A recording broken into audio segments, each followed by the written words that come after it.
So we did something this week that I don't ever remember doing before. We submitted ballots and ranked the top 25 and 1 college basketball coaches in the country. Number one on my ballot, we didn't release our individual ballots. We will discuss them to some degree.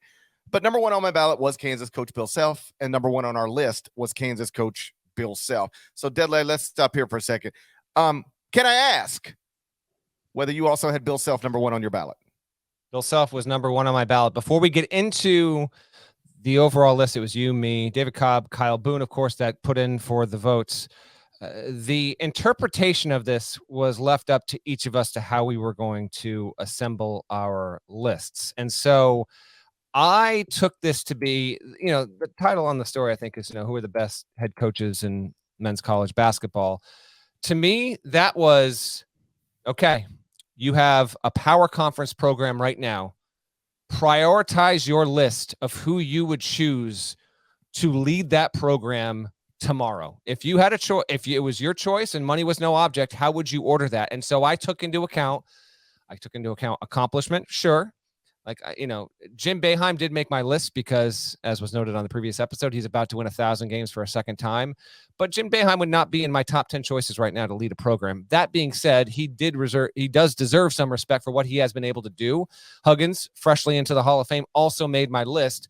But those would not be the guys that I would have at the top 5, top 10 level, guys who are not just really good coaches, really good recruiters, really good in the huddle, really good running practices, really good on the whiteboard, really good running a program as well. We'll probably get to Pitino for a second here, but Pitino is, if you had me pick purely for coaching, I would have Rick Pitino in my top 5 no matter what. Rick Pitino's, in his mid 70s, and hell, maybe Iona won't be his last job. But for me personally, to run a program and everything that comes with it, particularly at the high major level, Rick Pitino personally would not be in my top 5, even though I acknowledge he is on really, about to say Mount Rushmore here. Gosh, he is really on the Mount Rushmore all time of tacticians at the college level there. So Self was number one. I'll give you the top of my list here, and then we'll get more into our overall CBS list. I went Self 1. Again, this is if I'm starting a power conference program tomorrow. Bill Self 1, Kelvin Sampson 2, Tony Bennett 3, John Calipari 4, Mark Few 5, Scott Drew 6, Tom Izzo 7, Matt Painter 8, Bruce Pearl 9, and then at number 10, my highest ranked coach that didn't make the list, I don't think he got a vote from any of you three, is Sean Miller. Sean Miller is, I think, unequivocally a top 25 coach in the sport. He did just take a year off. He has not made a Final Four. There was a point, 5 years ago, Sean Miller was the best coach not to make a Final Four. He was the only coach this past offseason, I believe, who had multiple standing offers from power conference programs. He basically had his choice between Xavier or South Carolina. Chose to go back to Xavier. That is my 1 through 10, but that's just mine. Our actual 1 through 10, which GP can reveal in just a second, is obviously different from that, considering it was a composite vote. Yeah, it was a vote, and then one of our editors, the great Marcus Nelson, compiled the votes and then spit out the list. So none of us are solely responsible for this list, which is probably best. But the actual list, after all the votes were tabulated, it was number 1, Bill Self, number 2, Mark Few, number 3, Scott Drew, number 4, John Calipari, number 5, Kelvin Sampson, number 6, Tony Bennett, number 7, Tom Izzo, number 8, Bruce Pearl, number 9, Mick Cronin, and number 10, Eric Musselman. And like I mentioned, my ballot started with Bill Self at number 1, and my number 2 was Rick Pitino. I submit. But you had a different list of criteria than me, right? So you just had but it wasn't just about accomplishments because, and I say this respectfully, because I think Jim Boeheim is one of the greatest college basketball coaches of all time. He did not make my list because I don't think he's one of the greatest right now. Yeah. And certainly hasn't been running that program that way. I think Rick Pitino is still one of the best coaches in college basketball right now. And then when you take into account the accomplishments, like I think if you gave Rick Pitino a real Power 5 job tomorrow, he would have it competing for Final Fours very quickly, like maybe within 2 years. I have gone so far before to say that if Rick Pitino never did anything except coach college basketball, same way Mike Krzyzewski never did anything but coach college basketball, Rick Pitino would be the greatest college basketball coach of all time. Over K, because right now it's Wooden, K, Mick Cronin, and Pitino. Yeah, right. I think if Rick Pitino had just come to college basketball and never left, and wherever his career takes him. That's spicy. I think he'd have more wins. I'm not saying you're wrong, but considering everything K pulled off, it certainly would have been interesting because he had, Kentucky 96. That might be my favorite college basketball team of all time. He leaves to go to the NBA after 97. Of course, Tubby wins it in 98. So there is a case to be made there. Yeah. So in terms, because we got some pushback when we tweeted this about Bill Self being number one, and I get it if you just want to make isn't he suspended right now jokes? Like, that's what Twitter is for now. Who knows what Twitter was going to be for soon, but for now, that's what Twitter's for. So I'm unsurprised by some of the responses, but if you take that and set it aside, and maybe you can't, and that's fine. I'm not trying to convince anybody of anything. You can, yeah, right. I'm not trying to convince anybody of anything. I'm just saying if you can take that and put it aside and just who runs his basketball program better than anybody else, I don't even think it's a debate. Bill Self is one of only 2 coaches in college basketball, active coaches with multiple national titles. The other, of course, is Rick Pitino. He's won 16 Big 12 titles in 19 seasons at Kansas, while the Big 12 has largely in that time span been considered one of, if not the best conferences in the country. That is ridiculous. To help you understand just how ridiculous, Mike Krzyzewski, who is widely regarded as the greatest coach in the history of college basketball, won 13 ACC titles in 42 seasons at Duke. Bill Self has 16 Big 12 titles in 19 seasons at Kansas. I mean, what? That hadn't even coached half as many seasons at this school and has won 3 more conference championships. I'm not going to downplay what Self did. Obviously, the slope in Krzyzewski's league was certainly different over the course of his career. No question. Yeah. But the Big 12 has been the better league for, better part of a decade. So 16 of 19 in a league the caliber of the Big 12, I don't think is something that can be replicated. Or will. How about this? You ready? Whatever the power conferences become, it's not getting replicated. That is not getting replicated. You're not winning 16 of 19 in a league like that. Mark Few can maybe win 16 of 19 in the WCC. John Calipari, if he'd have stayed at Memphis in Conference USA, could have done it there. But in a league like the Big 12, no person is going to win 16 of 19. And that is what Bill Self has done. So for me, that was a no-brainer. I was really just going, okay, Bill Self's number one. Now where do we turn? And I went Pitino at 2. I won't go through my whole ballot, but I will tell you, I was obviously much higher on Pitino than what our final list produced. I was also higher on Tom Izzo.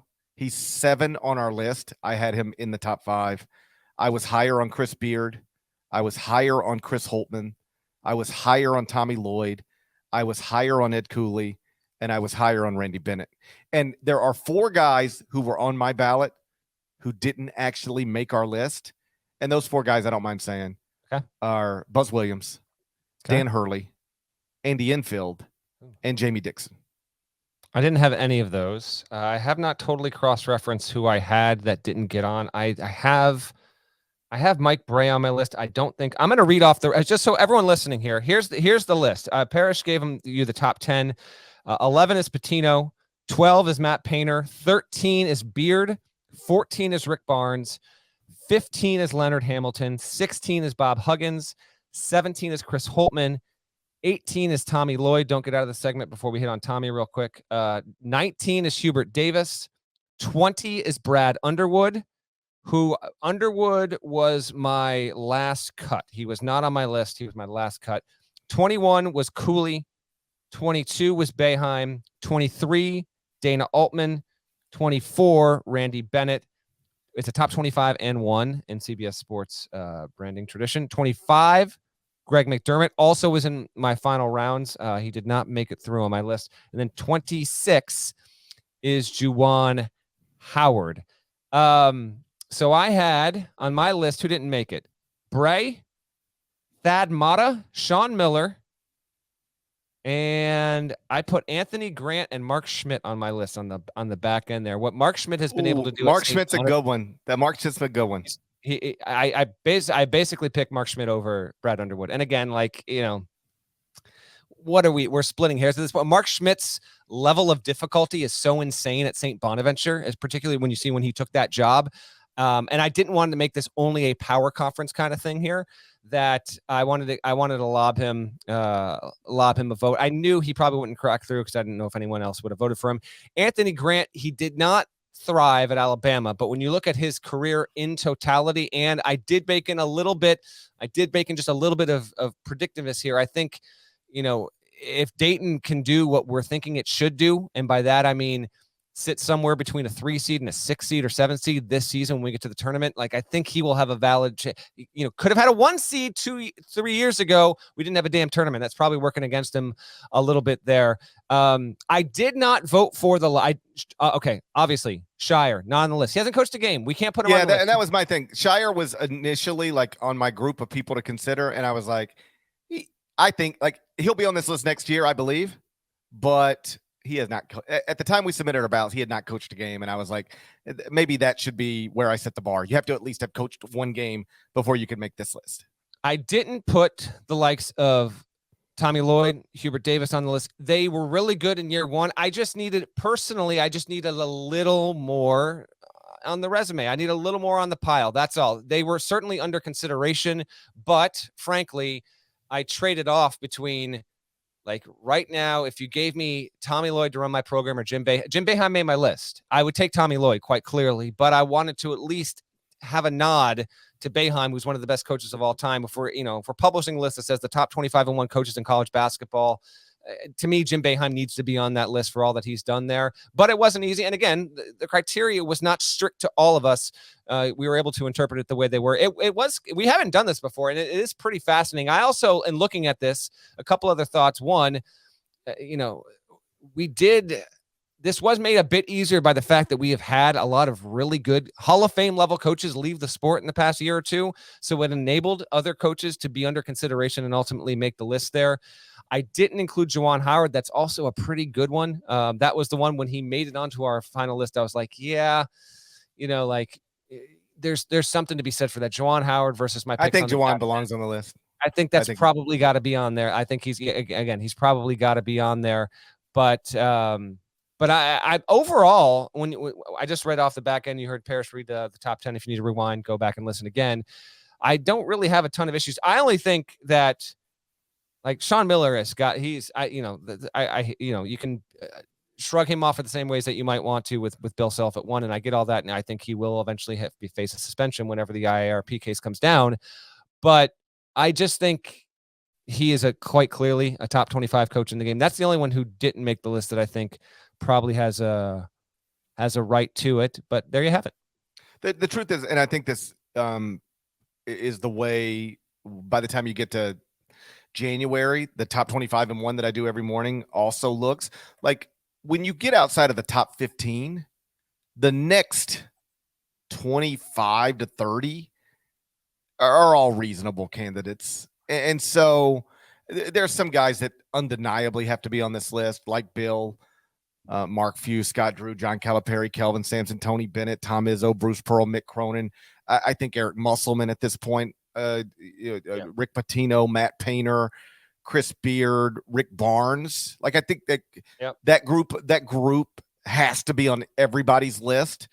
And then you get into, do you want Buzz Williams or Dana Altman? Do you want Andy Enfield or Greg McDermott? Do you want Jamie Dixon or Juwan Howard? Yeah. I think after about the top 15 to 20, you could do another 20 to 25, and it's all reasonable.